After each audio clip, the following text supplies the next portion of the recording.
Breaking news: USCIS wants to change the H-1B lottery, and this time it's not random. Your salary could now decide your chance of selection. Hi, I'm Muhammad Amir. I'm an immigration attorney and founder of Amir Law Firm. Today, we are unpacking USCIS' newly proposed sweeping changes to the H-1B cap process.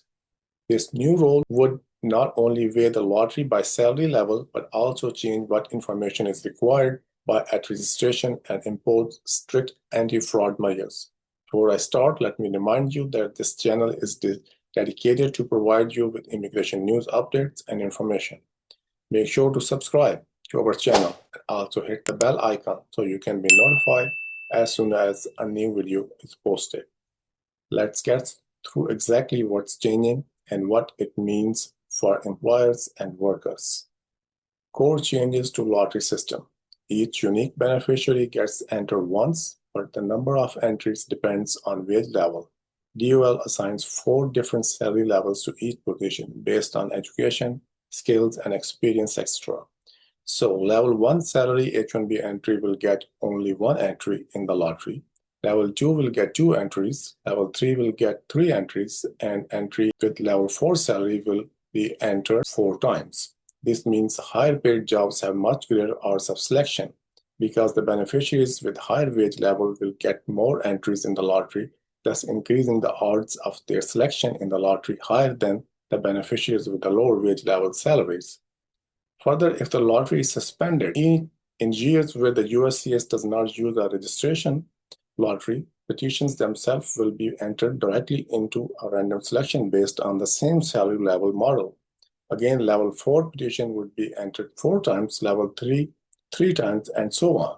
Employers still must designate the correct wage level and provide evidence at the filing. Additionally, this rule imposes new registration information requirements. Compared to the previous system, the new rule requires more details upfront. First of all, wage levels and SOC codes information. Secondly, work location. If multiple sites, the USCIS will pick the lower wage level among the work sites to enter the lottery. Passport or travel document information. New lottery will be specifically 1 per beneficiary based on the passport information to prevent duplicates. Certification that all information is accurate. What's the difference from the old system? Only basic information such as beneficiary's name, date of birth, passport, and employer detail was required. Now salary level, SOC code, and passport integrity check will be tied directly to registration and can be audited. Also, this new rule imposes new anti-fraud rules.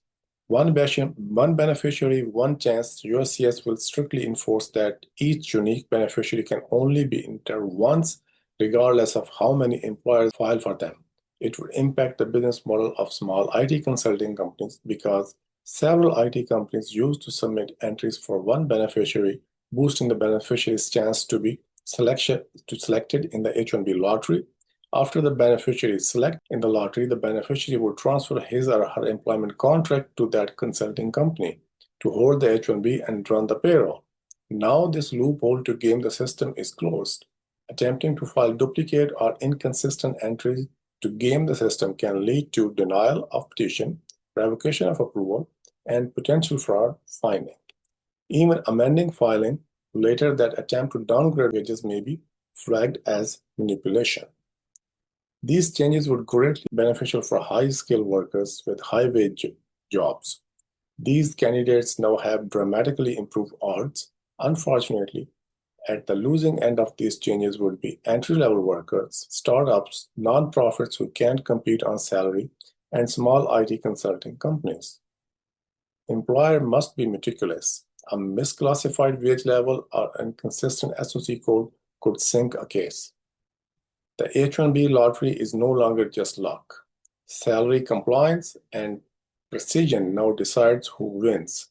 One mistake or one duplicate entry could cost you everything.